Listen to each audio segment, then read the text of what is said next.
Sut mae Llywodraeth Cymru yn cefnogi'r economi sylfaenol yng Nghymru? Mae dull yr economi sylfaenol eisoes yn gwneud gwahaniaeth go iawn yng Nghymru, drwy fuddsoddiadau wedi targedu gwasanaethau cyhoeddus gwell a mwy o gefnogaeth i gyflenwyr lleol.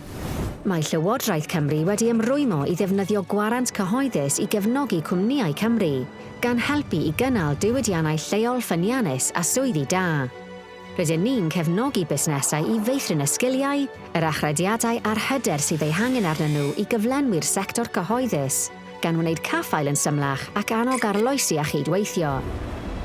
O hyfforddi gweithwyr i gryfhau systemau bwyd lleol, mae'r dull hwn yn helpu Cymru i dyfu'n fwy gwydn, teg a chynaliadwy.